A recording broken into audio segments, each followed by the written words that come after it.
श्री शिवाय नमस्तुभ्यम।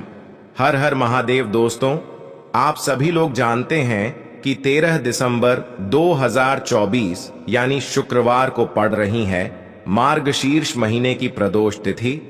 और दोस्तों, ये वो प्रदोष तिथि है जो मार्गशीर्ष महीने में पड़ने वाली सबसे बड़ी तिथि है, क्योंकि यह शुक्रवार के दिन पड़ रही है और इसका बहुत ही बड़ा और विशेष महत्व होता है।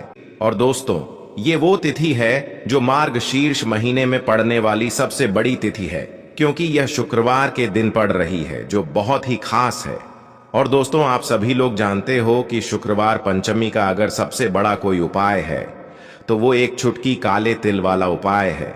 तो दोस्तों, इस शुक्रवार के दिन आप लोगों को इस एक चुटकी काले तिल वाले उपाय को जरूर करना है। बहुत सारे लोग होंगे जिन लोगों ने इस उपाय को न किया हो, मतलब पूरा साल निकल गया, उन्होंने किसी भी दिन इस काले तिल वाले उपाय को ना किया हो।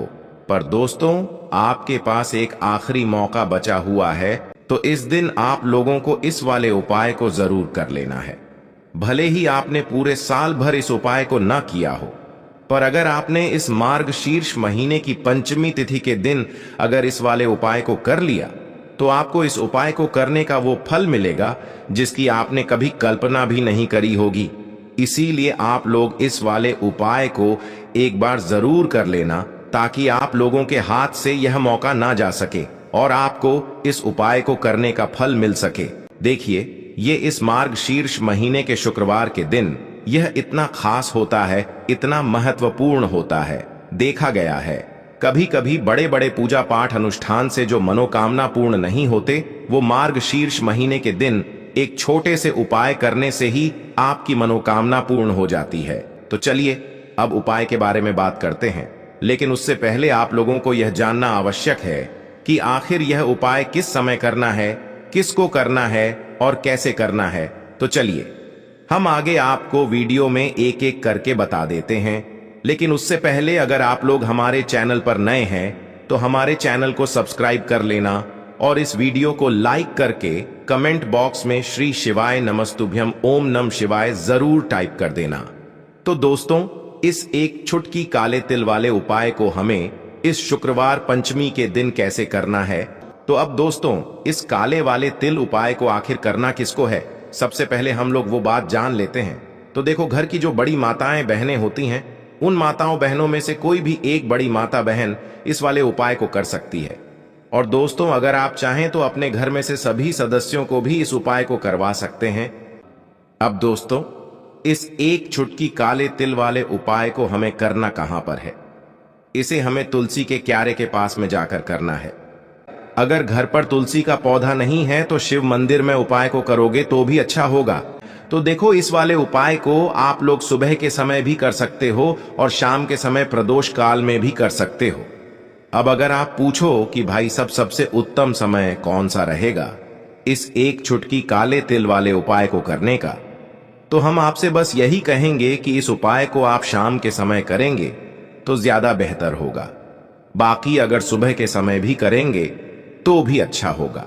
तो देखो, सुबह जितनी जल्दी हो सके आप उपाय को करने की कोशिश करना। बाकी अगर किसी कारणवश लेट भी हो जाओ, थोड़ी देर भी हो जाए, तो 10 या 11 बजे तक भी आप उपाय कर लेना, पर 12 बजे से ज्यादा देरी ना हो। ठीक है, इस बात का ध्यान रखना। उसके बाद में दोस्तों, अगर शाम के समय प्रदोष काल की बात करें तो आप इस उपाय को 7 या 8 बजे के बीच में भी कर सकते हो। मतलब शाम के 6 बजे से रात 8 बजे के बीच में आप कभी भी इस वाले उपाय को कर सकते हो। तो चलिए बात करते हैं उपाय की। देखिए, इस उपाय के लिए आपको 2 दीपक लेने होंगे। दोनों ही दीपक आप मिट्टी के भी ले सकते हैं और दोनों ही दीपक आप शुद्ध आटा मढ़कर उनके भी तैयार कर सकते हैं। अब दोस्तों, दोनों ही दीपक के अंदर आपको शुद्ध घी का प्रयोग करना होगा और एक दीपक के अंदर आपको गोल रुई की बाती का प्रयोग करना होगा और एक दीपक के अंदर आपको लंबी बाती का प्रयोग करना होगा। लंबी बाती वाले दीपक के अंदर आप मौली वाला जो धागा आता है कलावा का, उसकी बाती का प्रयोग भी आप लंबी बाती वाले दीपक के अंदर कर सकते हैं। देखिए, 2 दीपक वाला ये चमत्कारी उपाय केवल शुक्रवार की रात्रि में ही किया जाता है। इसीलिए आपको इस उपाय को बहुत ही ध्यान से समझना। इसी के साथ में आपको एक चुटकी काले तिल के दाने लेना है और इसी के साथ में आपको मात्र एक चुटकी हल्दी भी लेनी होगी। अब दोस्तों, ये सभी सामग्री लेकर के आपको रात्रि के समय पहुंच जाना है अपने घर में, जहां कहीं भी तुलसी जी का पौधा, तुलसी माता का निवास स्थान है, वहां पर देखिए दोस्तों, सबसे पहले तो आपके पास जो एक गोल बाती का दीपक, उसे आपको तुलसी जी के वहां पर प्रज्वलित करना है। दीपक को प्रज्वलित करते समय आपको ओम नमो भगवते वासुदेवाय इस मंत्र का 11 बार जाप कर लेना है। अब देखिए दोस्तों, आप जो एक चुटकी काले तिल के दाने लेकर के आए हैं, उन्हें आपको अपने सीधे हाथ में रखना है और जो आपने गोल बाती वाला दीपक प्रज्वलित किया है माता तुलसी जी के वहां पर, उसके ऊपर से आपको इन एक चुटकी काले तिल को गड्ढी की दिशा में घुमाना है। आपको अपना नाम और अपनी गोत्र को बोल देना है और फिर आपको इन काले तिल को उससे जलते हुए दीपक के अंदर डाल देने हैं। देखिए, काले तिल भगवान विष्णु के पसीने से उत्पन्न हुए हैं और जब भी हम यह दीपक नवमी की रात्रि में प्रज्वलित करते हैं तो इससे हमें हमारे कर्ज में राहत मिलती है, हमारे जीवन में धन प्राप्ति के नए नए मार्ग खुलते हैं, हमारा अगर कोई भी कार्य रुका हुआ है तो वह भी परिपूर्ण होता है। देखिए, गोल बाती का जो दीपक है, विशेषकर हम माता तुलसी के वहां पर भगवान विष्णु और माता लक्ष्मी के निमित्त प्रज्वलित कर रहे हैं। इस प्रकार से आपको ये दीपक प्रज्वलित कर देना है। अब जो आपके पास लंबी बाती का दीपक है, एक चुटकी हल्दी है, तो इससे आपको लेकर के पहुंचना है अपने घर के मंदिर में। आपके घर के मंदिर में माता लक्ष्मी की जो भी प्रतिमा ही मूर्ति है, उनके सामने सबसे पहले तो आपको ये लंबी बाती का दीपक रखना है। फिर आपको दीपक को प्रज्वलित कर देना है। दीपक को प्रज्वलित करते समय आपको ओम महालक्ष्मी नमः इस मंत्र का जाप करते रहना है।